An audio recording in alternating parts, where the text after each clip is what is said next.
이제는 재난이 되어버린 장마. 인간의 한계를 시험하고 있는 폭염. It is just the beginning. The era of global warming has ended. The era of global boiling has arrived. 그리고 2023년 올여름. 지구 열대화의 시작을 보여주듯 바다가 끓어오르고 있습니다.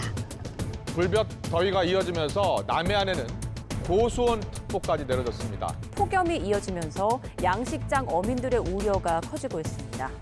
서해안과 남해안에 내려진 고수온 경보. 바닷물 온도가 29도를 넘길 경우 양식장의 물고기들이 집단 폐사하는 상황이 발생할 수도 있다고 하는데요. 미래에는 수온 상승으로 인해서 우리나라 사람들이 많이 선호하시는 광어라든지 전복, 김과 같은 이런 양식 생물들이 대량 생산되기 힘든 이런 환경으로 바뀔 수가 있고요. 결과적으로 우리나라 국민의 주요 영양 공급원인 수산물의 비중이 크게 감소할 수 있습니다. 특히나 이번 여름의 경우 고강도의 폭염이 밤낮 없이 지속된 것으로 분석됐는데요. 이러한 상황이 바다에까지 영향을 미쳐 고수온 특보의 상황으로 이어진 것이죠. 세계적 이상기후로 인해 앞으로도 예측되는 극한의 폭염과 점점 더 끓어오르는 바다의 수온. 그를 보여주듯 지난 7월 25일 미국 플로리다 남부의 해수 온도가 무려 38.4도를 기록. 경악할 만한 수치를 남겼는데요. 세계 해수면 온도 역시 역대 최고치를 갈아치우고 있습니다. 이렇게 치솟은 수온은 해양 생물들의 중요 서식지인 산호의 폐사를 불러오고 이는 곧 해양 생태계 파괴와 해양 환경의 변화를 만들죠. 그리고 어김없이 인류의 문제로 이어지는 겁니다. 지금 상황으로 간다면 정말 우리가 예상하지 못한 환경을 다시 경험하게 될 겁니다. 그리고 또 우리 후대에는 그 예상하지 못한 지금보다 좋아질 리 없는 그 예상하지 못한 환경에서 계속 살아가게 될 겁니다. 바다 수온 상승으로 인한 어획량 감소, 어종 변화뿐 아니라 양식장 집단 폐사 등의 문제들이 인류의 식량 문제로 직결되는 건데요. 때문에 국내뿐 아니라 세계 각국에서는 기후위기 속에서도 해양 환경 보호와 지속 가능한 어업을 위해 많은 연구와 노력을 기울이고 있습니다. 우리의 바다를 지키며 미래까지 지속 가능한 어업. 그것이 그저 꿈이 아닌 실현 가능한 미래가 될 수 있도록 우리는 지금 무엇을 해야 할까요?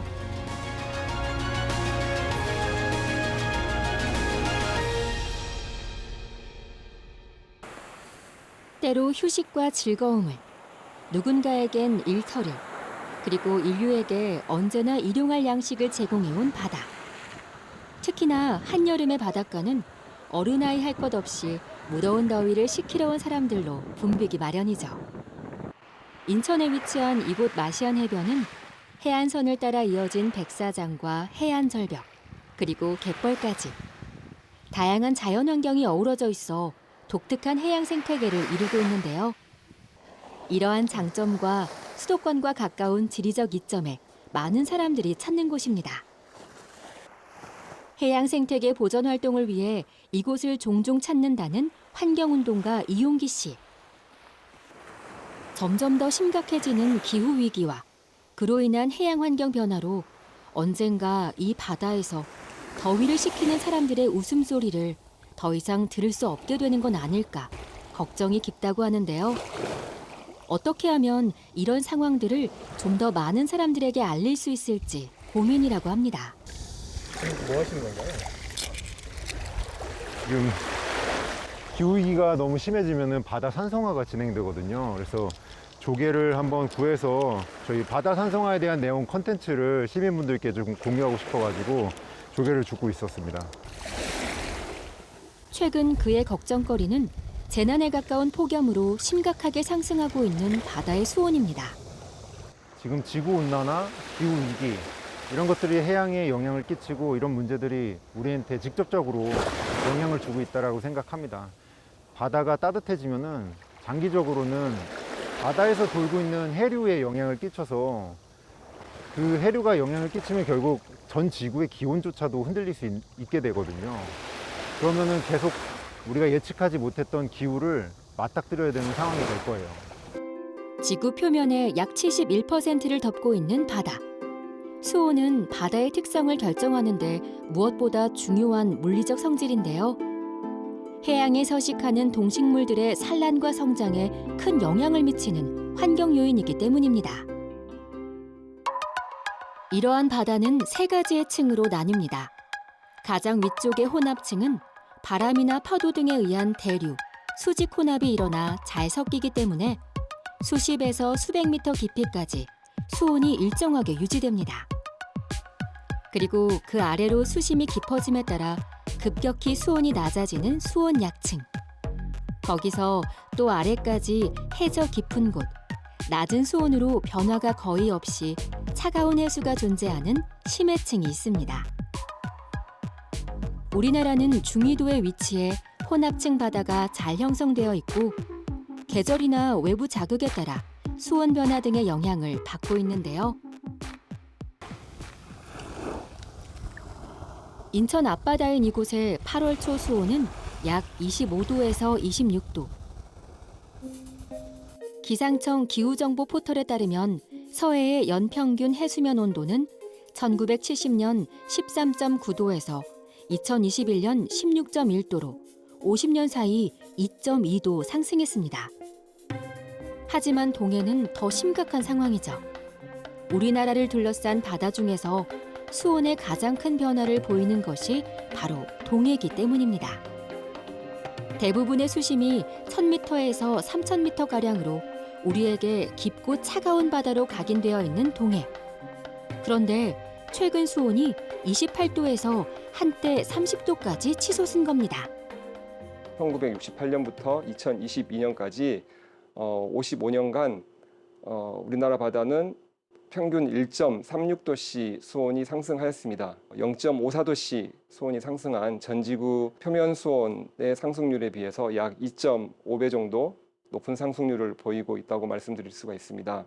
해역별로 보자면 동해는 지난 55년간 1.82도씨, 그리고 남해는 1.07도씨, 그리고 서해는 1.19도씨 상승해서 동해가 가장 높은 수온 상승률을 보이고 있다고 말씀드릴 수 있습니다.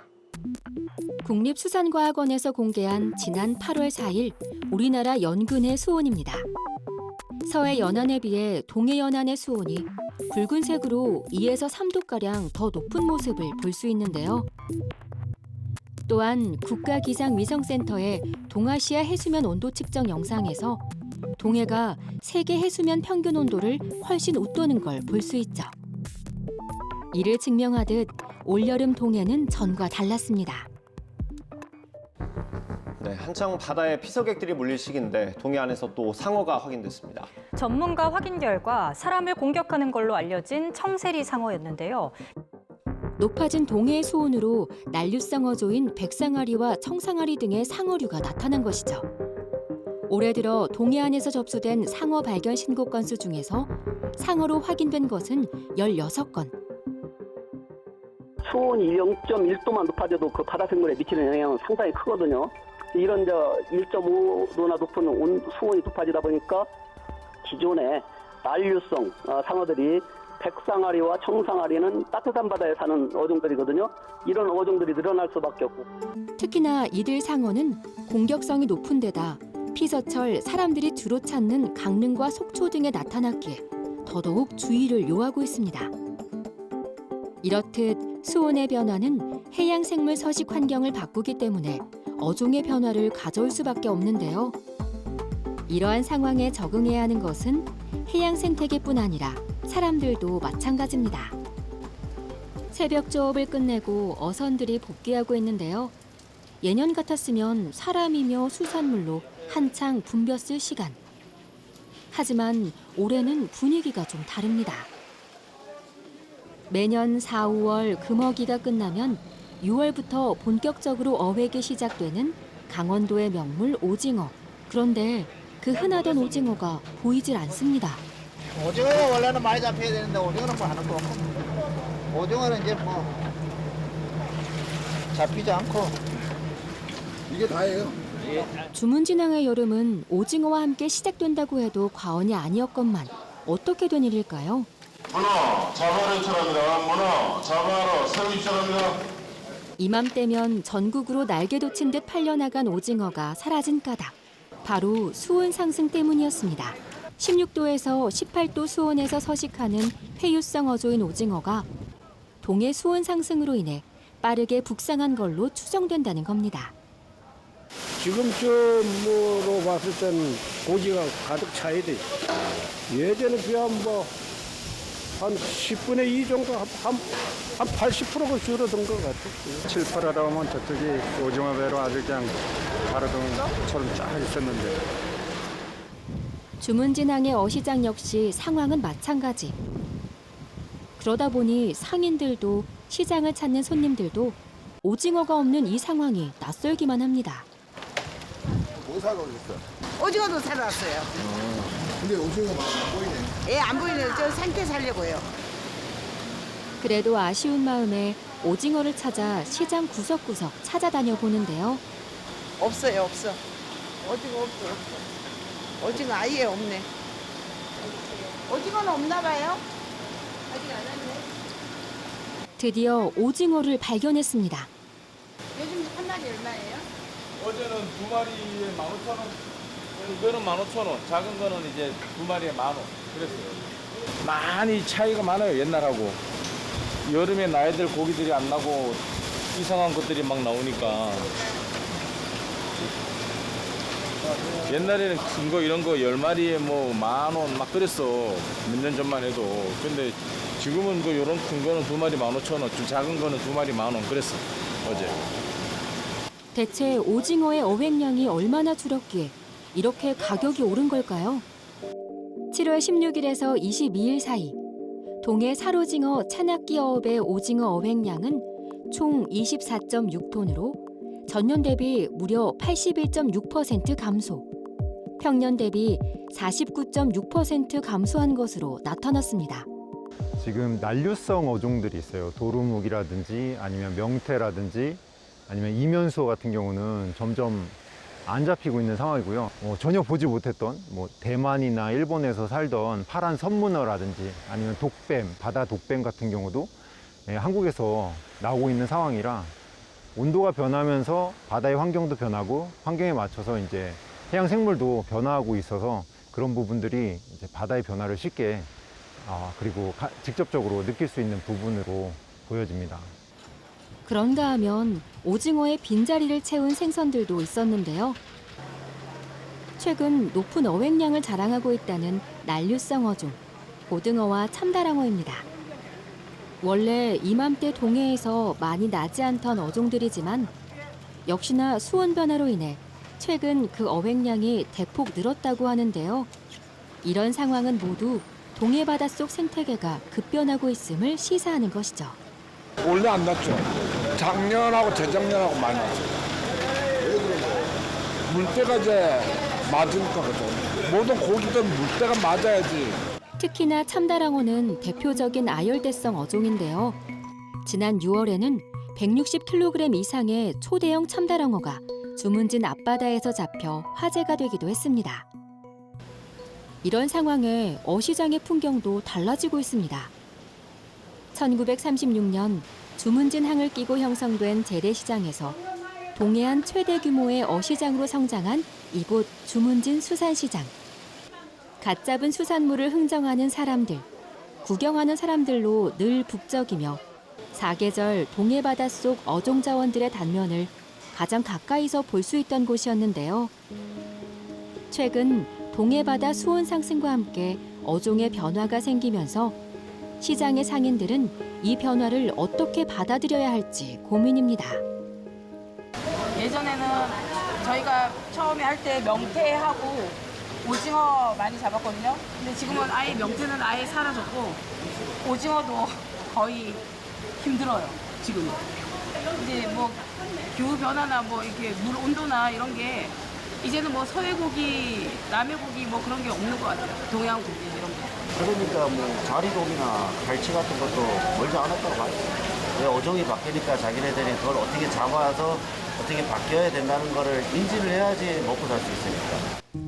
오랜 시간과 노력으로 만들어온 지역 특산물들이 해양 생태계의 변화에 따라 사라지고 있는 상황. 하지만 여기서 끝이 아닙니다. 이미 높아진 우리 연근해의 수온은 앞으로도 높아질 전망인데요.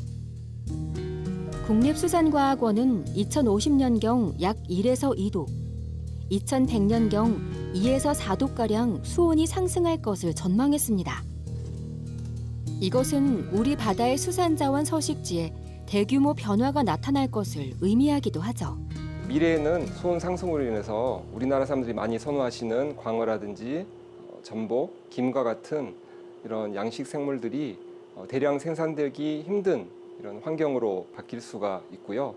우리나라 바다에서 어획되는 이런 어종들도 크게 바뀔 수가 있고 어획량도 감소가 될 수가 있습니다. 그 밖에 수온 상승에 따라서 우리나라 바다에서 해양 산성화와 해양 탈산소화가 가속화될 수가 있고 아열대성 어종의 출현이라든지 맹독성 해양 생물의 출현 빈도가 크게 늘어날 수 있습니다.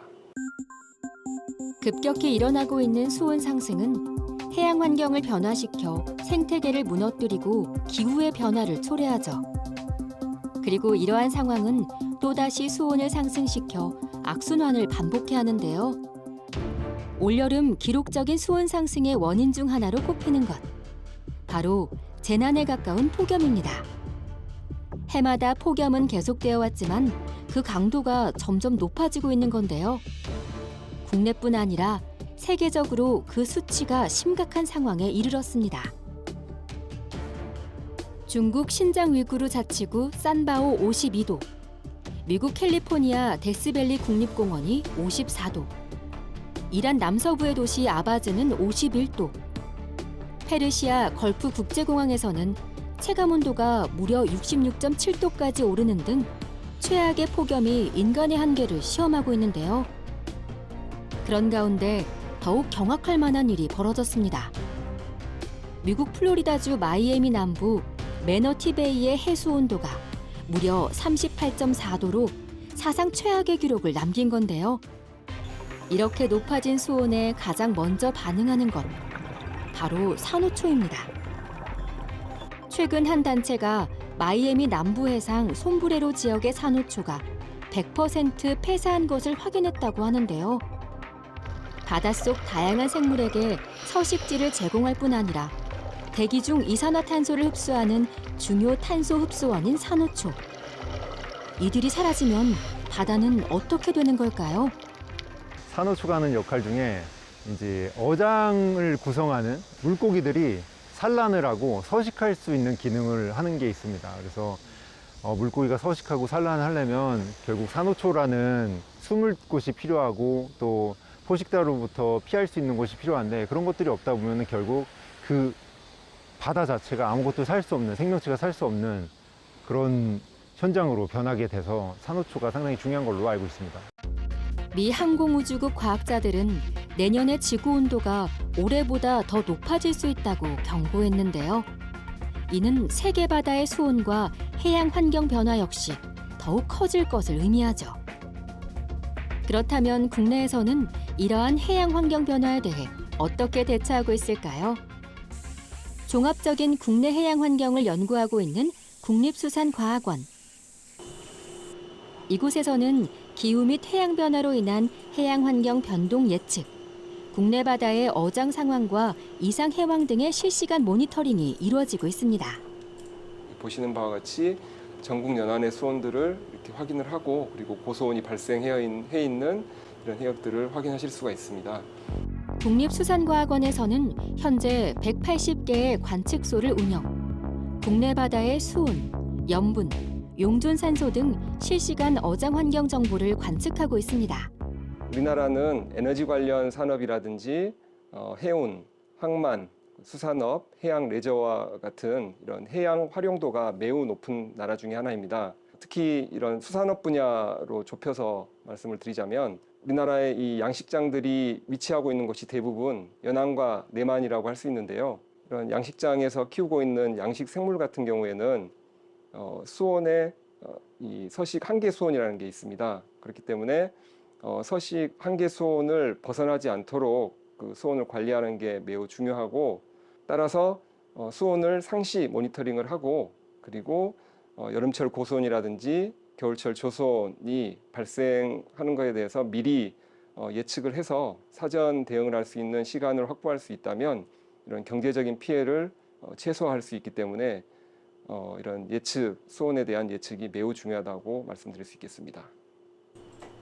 여름철 고수온은 어민들의 즉각적인 피해로 이어질 확률이 높아 특히나 신경을 쓰고 있다고 합니다. 그 외에도 해양 환경이 수산 분야에 미칠 영향들도 연구하고 있는데요.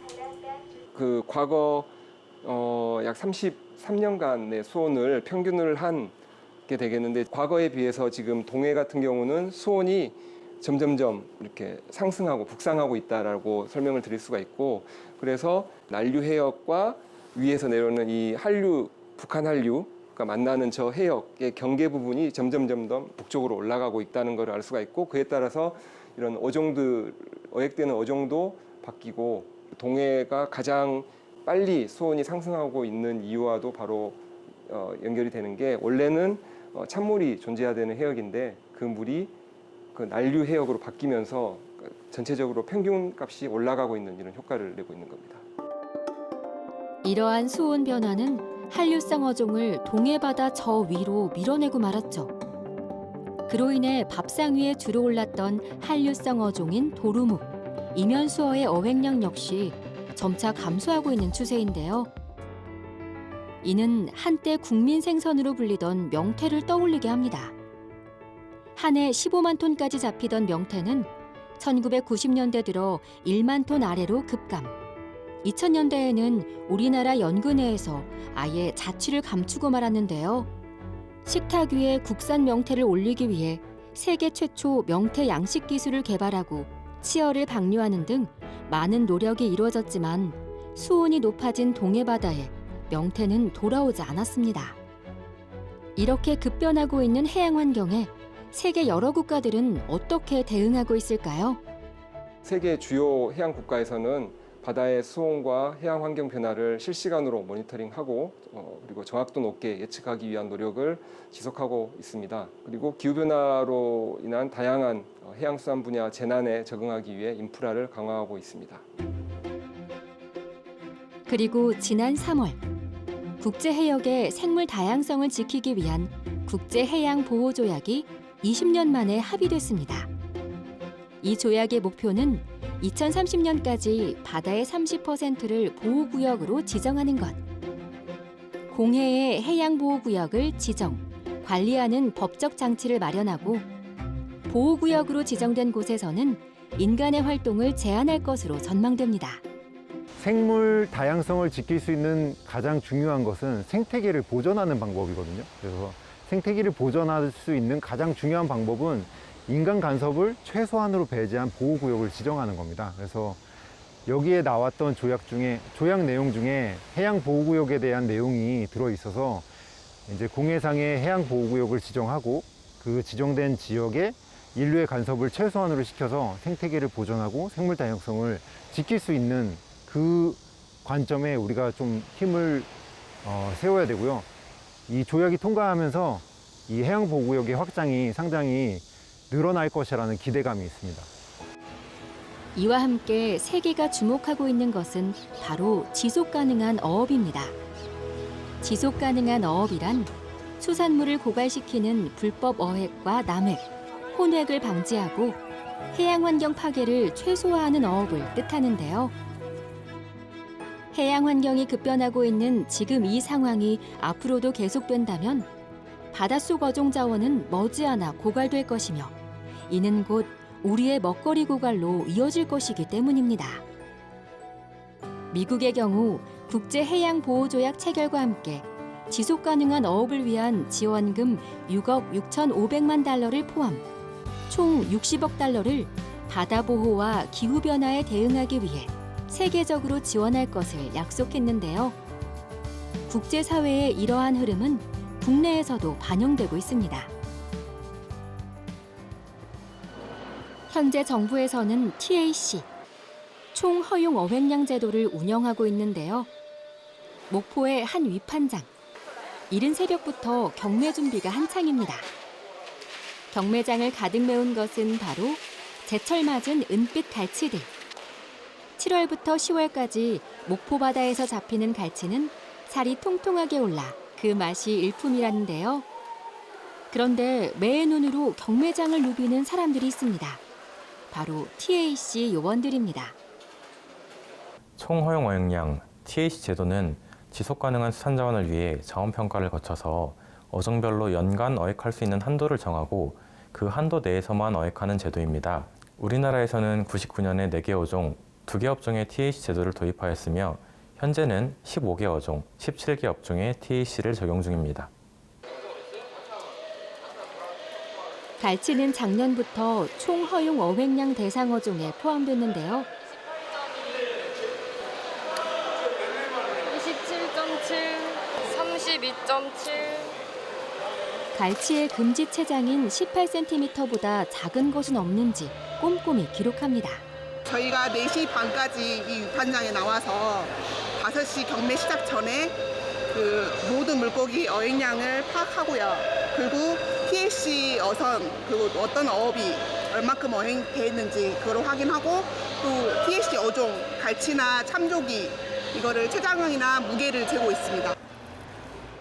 갈치의 체장 측정이 끝나고 이제 참조기의 무게를 잴 차례. 이렇게 측정된 무게를 통해 어획량을 체크한다고 합니다. 그러니까 TAC 어획량을 관리함으로 인해서 이분들이 할당량을 얼마큼 소진했는지 이제 어업하시면서는 모르시잖아요. 그래서 저희가 어획량을 관리해서 문자를 보내드립니다. 70%가 넘었을 때. 그래서 그거를 문자로 미리 확인을 어업인들이 할 수 있고요. 저희가 이런 걸 체장을 재므로 인해서 가학원에 저희가 이거를 제공하고 있거든요. 그래서 가학원에서 이제 자원량하고 저희가 그 TAC 어획량을 조사한 거를 합쳐서 내년에 할당량을 배분하실 때 참고하십니다. TAC 제도가 현장에서 원활하게 운용될 수 있도록 전국에서 활동하고 있는 수산자원조사원은 120명. 그렇다면 우리나라의 TAC, 총허용 어획량 제도가 도입된 것은 언제일까요? 전통적인 어업관리 제도인 잡는 방법, 어선 크기 등을 제한하는 투입량 중심의 관리만으로는 수산자원의 감소 등에 대응하는 데 한계가 있었습니다. 이에 지속가능한 어업을 위한 보완책이 필요하였습니다. 따라서 기존 어업관리 방식의 한계를 극복하고 효과적인 자원관리를 위해 99년도에 산출량 중심의 관리제도인 TAC를 국내에 도입하게 되었습니다. 현재는 전통적인 어업관리 제도와 TAC 제도가 혼재되어 있으며 복잡 다양한 규제를 준수하기 위한 어업인의 불편이 가중되고 각 제도들이 충분한 효과를 발휘하기 어려워 수산자원의 회복에도 한계가 있습니다. 이에 기존의 불편을 초래하는 복잡하고 불필요한 규제는 완화하고 효과적인 관리를 통해 수산자원을 회복하기 위해 최근 우리나라의 어업관리 정책을 TAC 중심의 자원관리 정책으로 전환하는 노력을 추진 중입니다. TAC 제도를 도입한 지 햇수로 24년. 그동안 정부와 어업인들의 마찰도 끊이지 않았다고 하는데요. 아무래도 먹고 사는 문제다 보니 처음엔 받아들이기가 쉽지 않았다고 합니다. TAC라는 제도가 없던 제도가 갑자기 생기니까 주변에서 많이 불편해하시고 힘들어하셨습니다. 바다에 나가서 이제 고기 못 잡는 거 아니냐 그런 생각들을 많이 하셨고요. TAC가 처음 시작되었을 때는 이제 자유롭게 또 조업을 하시다가 어떻게 보면 이게 정부 규제 사항이기 때문에 어선별로 할당량이 생기다 보니 어업인들의 조금 반발은 조금 있었습니다. 그러나 지금 이제 조금 지났는데 어업인들이 이제 그 할당량에 맞게 조업을 하고 계시고 잘 준수해 주시는 편입니다. 무섭도록 급변하는 해양 환경을 가장 가까이에서 눈으로 보고 피부로 느껴왔을 어업인들. 때문에 지속 가능한 어업에 대한 필요성을 이제 그 누구보다 깊이 느끼고 있다고 하는데요. 어민들의 1차적인 목적은 바다에 나가서 고기를 많이 잡는 게 제 1순위거든요. 그러나 이제 전에는 작은 고기, 큰 고기 상관없이 무조건 잡았는데 이제 어민들도 큰 고기 위주로 잡아서 이제 생산고를 많이 높이자 이런 생각들을 많이 하시고 계십니다. 그렇다면 TAC 제도 도입 이후 어떤 성과가 있었을까요? 2009년에 TAC를 도입한 참홍어의 경우 도입 초기 어획량이 400톤 이하였지만 2022년 3,182톤으로 증가했다고 합니다. 주요 어업 선진국인 미국, 유럽, 뉴질랜드, 일본 등은 우리나라보다 먼저 TAC 제도를 도입해 수산자원을 관리하고 있는데요. 기본적인 운영 방식은 같지만 시장 경제에 따라 개별 어업인의 TAC 할당량을 양도, 매매할 수 있는 양도성 개별 할당제를 운영하고 있다는 차이점이 있습니다. 우리나라도 현재 이 제도의 도입 방안을 검토할 계획이라고 합니다. 저희가 봤을 때는 TAC가 잘 관리돼서 진행된다면은 너무 잘 돌아가는 나라들도 있어요. 뉴질랜드 같은 경우는 또 TAC가 있기 때문에 큰 문제가 없다라고 과학자가 자신 있게 말하는 경향도 있고, 하지만 10마리를 작년에 잡았는데 올해 12마리를 배분해 준다면 TAC가 큰 의미가 없기 때문에 TAC에 대한 기본적인 준비가 잘 되어 있어야 되고요. 이런 준비가 잘 거쳐진다면 TAC는 어종을 직접적으로 관리할 수 있다는 거, 또 지금 현재까지는 자율 위판으로 진행되는 것들을 지정 위판으로 바꿔서 어족 자원, 생산량을 정확하게 측정할 수 있다는 장점이 가질 수 있습니다. 하지만 많은 장점이 있는 정책들을 모으고 모아서 그 중에 하나가 돼야지 TAC 하나가 만능으로 해결될 수는 없습니다. 1인당 수산물 소비량 1위 국가로 지속 가능한 어업이 무엇보다 중요한 우리나라. 먼 미래까지 지속 가능한 어업이 단지 꿈이 아닌 실현 가능한 일이 되도록 국내에서도 많은 노력을 거듭하고 있는데요. 바다 사막화로 훼손된 해역에 바다숲과 산란 서식장을 조성하는 것 등 수산자원 및 해양 생태계를 지키기 위한 다양한 방법을 찾고 있다고 합니다. 지속 가능한 어업을 실현하기 위해 그간 다양한 방식으로 어업 관리를 해왔지만 연근해업 생산량은 지속 감소하고 있고 기존 투입량 규제는 어업 현장에서 많은 불편을 초래하고 있습니다. 또한 수산 보조금 문제에 대한 국제 수산 규범이 더욱 강화되어 기존의 어업 관리 방식은 한계에 마주쳤습니다. 이러한 대내의 환경 변화에 대응하고 우리 어업의 지속 가능성을 제고하기 위해 해양수산부는 현재 어업 선진화 전략을 마련 중입니다. 주요 내용은 연근의 모든 어선에 TAC를 적용하는 등 자원 중심의 관리 체계로 개편하고 어획 보고 방식을 개선하여 정확한 어획량 파악 시스템을 구축하는 것이며, 그 과정에서 현장에서 작용하지 않는 불합리한 규제는 더욱 개선하여 불편을 줄이고 정책 수용성을 높일 예정입니다. 이렇게 국가적인 정책 외에도 글로벌 비영리 기구인 해양관리협회 MSC, 수산양식관리협회 ASC가 있는데요. 이것은 지속 가능한 방식으로 생산된 수산물에 인증을 해주는 제도입니다. 그리고 수산양식업에서 가장 엄격한 표준을 갖고 있다는 ASC. 점점 줄어드는 해양자원에 양식업이 대안으로 떠오르기도 했지만 제대로 관리되지 않은 양식장은 해양 생태계에 오히려 더 안 좋은 결과를 초래할 수 있다고 하는데요. 때문에 ASC 인증을 받기 위해서는 무엇보다 엄격한 심사 과정을 거치게 된다고 합니다. 국내에서는 진도의 전복, 장흥의 무산김, 신안의 지주식김 등이 ASC 인증을 획득했는데요. 까다로운 심사 과정을 통과하기 위해 모두 1년에서 2년 이상의 노력 끝에 얻은 결과라고 합니다. 이렇게 지속 가능한 어업 인증을 받은 수산 제품을 전문적으로 판매한다는 한 매장. 친환경 제품들을 주로 판매하는 이곳은 국내 유통사 최초로 ASC 수산물 소비 활성화에 나서는 등 지속 가능한 어업 수산물 유통에 앞장서고 있다는데요. 네, ASC 수산물에는 모든 제품을 보면 이렇게 에코 라벨을 표시하게 되어 있습니다. 이 에코 라벨은 이 제품이 어떤 기준에 의해서 어떤 과정을 거쳐서 인증을 받게 되었는지가 명확하게 표시되는 것이고요. 이 모든 것은 국제인증기구에서 인증을 해주고 있습니다. 그래서 고객들은 이 마크를 확인하시면 에코 라벨을 통해서 이 제품이 안전하게 생산된 지속가능한 수산물이구나라는 것을 이해하실 수 있습니다. 매장 한켠에 마련된 코너. 제품에 붙어있는 ASC 에코 라벨은 사료, 수질, 항생제 등의 양식 환경부터 노동자 권리 등의 사회적 책임까지 고려해 안전하게 생산된 수산물임을 인증하고 있습니다.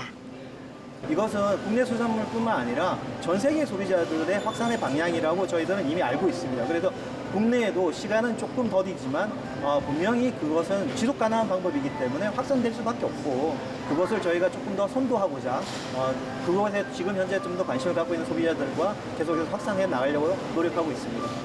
아직까지 국내에서는 지속 가능한 어업 인증 수산물에 대한 인식이 부족한 상황인데요. 현재 중요한 것은 소비자들이 이러한 가치에 공감하도록 하는 것입니다.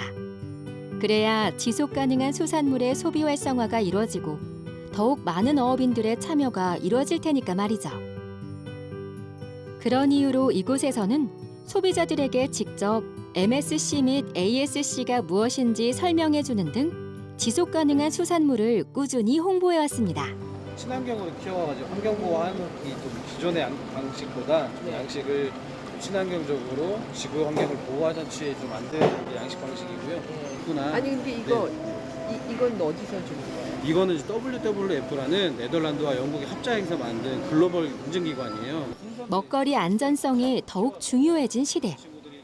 안전한 식자재를 찾는 소비자들에게 지속 가능한 수산물을 알리는 것. 무엇보다 중요한 과제 아닐까요? 모르는 거 알게 돼서 좋고요. 저도 식품에 관심 많아가지고 일단 한번 먹어보는 게 중요해요. 그래서 괜찮아야 계속 사는데 이걸 안 먹어보면 쭉 안 사는 거죠. 그리고 소비자들은 이러한 제품의 구매를 통해 지속 가능한 어업에 동참하는 것이 됩니다. 우리가 먹는 수산물이 나중에는 먹는 것이 아닐 수도 있다라는 경계심을 가져야 될 정도의 상황이라고 생각합니다.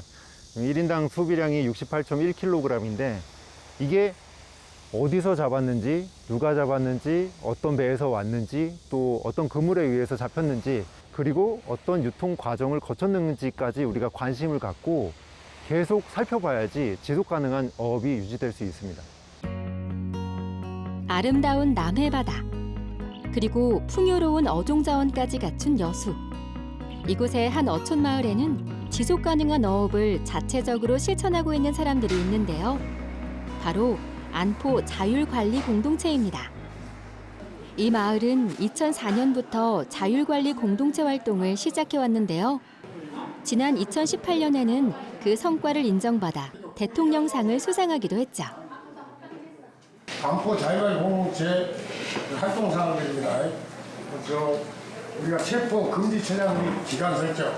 조 금지는 품목이 원래 바지락, 세종의 농어, 숭어, 청각, 우리가 말하는 파래 이렇게 지켜왔고 오늘따라는 청각도 바위에 붙었다가 다 뜯어가 버리면 내년 안 길어. 아셨죠? 조금 더 냉아놓고 종자를 냉아놔야지 싹 뜯으면 안 된다는 걸 여러분들이 꼭 명심하셔야만이 우리가 앞으로 어업을 계속 지속적으로 운영이 되지. 만약에 우리가 이거 다 있는 거 다 잡아버리면 그 다음에는 없습니다. 그래서 명심하시고 협조해 주시기 바랍니다. 이곳 안포마을에서는 해양 환경과 어민들의 소득 증가 모두를 고려해 자체적인 규정을 정하고 활동해 왔는데요.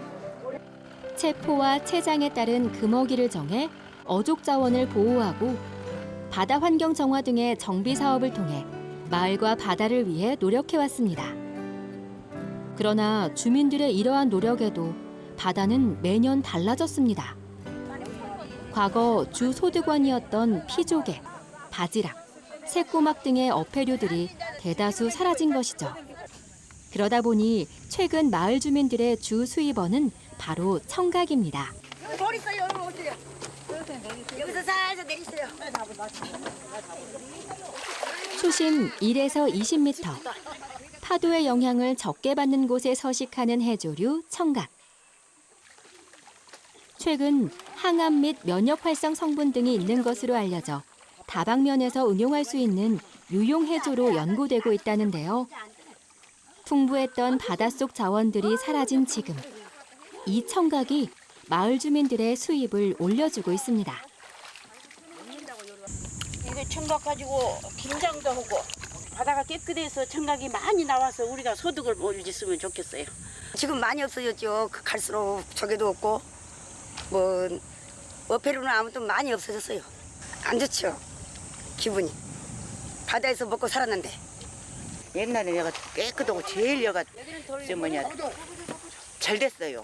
근데 지금은 오염으로 그랬는가 어쩐가 모르는데 지금 썩어가고 있네요. 해양 환경의 변화가 불러온 어민들의 삶의 변화. 하지만 지금도 바닷속 환경은 계속해서 급변하고 있죠. 이것은 또 앞으로 얼마나 많은 변화를 가져오게 될까요? 바다는 지구 시스템의 한 구성 요소라고 할 수 있는데요. 이런 대기권이라든지 생물권과 서로 상호작용을 하고 있기 때문에 결국 우리가 해야 할 일은 쓰레기 줄이기라든지 전기 아껴 쓰기, 에너지 전략, 산불 예방, 나무 심기 등과 같이 모두가 잘 알고 있는 이런 지구를 살리기 위한 작은 실천들에 적극 참여하는 것이 결국 우리가 해야 될 일이라고 생각이 됩니다. 관심이 너무 중요하고요. 뭐 해양 쓰레기라든지 폐기물 같은 거는 관심이 높아졌는데 물고기, 어업, 어류, 어구 이런 부분에 대해서는 아직도 남의 일, 나와 큰 관련이 없다라고 생각하시는 것 같아요. 근데 그런 관심이 있어야지 사실 바꿀 수 있습니다. 정책도 그리고 정부의 기조도 국민의 관심만이 바꿀 수 있는 것이지 그 관심이 없으면은 계속 이 상황이 동일하게 반복될 겁니다. 인류의 삶을 지탱해온 바다. 먹거리와 다양한 자원의 보고. 또 산소를 생산하고 이산화탄소를 흡수해 지구의 온도를 낮추는 등 바다가 하는 역할은 셀 수 없이 많습니다. 하지만 점차 더해가는 환경오염과 그로 인한 기후위기로 해양 환경은 심각한 위험 앞에 놓여 있는데요. 전 세계 각지의 이상 고온 현상으로 역사상 가장 무더웠던 올해 7월. 세계 해수 온도 역시 20.96도를 기록하며 최고치를 갱신. 세계 각국의 과학자들은 올해의 극단적인 현상들에 대해 입을 모아 경각심을 표하고 있습니다. 환경오염으로 인해 예상은 했던 일이지만 그 속도가 너무도 빠르게 다가오고 있는 것이죠. 아직까지도 알고 있는 것보다 모르는 것이 더 많은 바다이기에 이러한 해양 환경 변화가 어떤 예측할 수 없는 상황을 가져올지 그저 지켜볼 수밖에 없는 걸까요? 우리는 바다 없이는 살아갈 수가 없습니다. 아직도 바다의 잠재력은 무한하기만 하죠. 미래에도 인류가 풍요로운 바다와 공존할 수 있도록 지금 우리가 해야 할 것, 바로 해양 환경에 대한 관심입니다.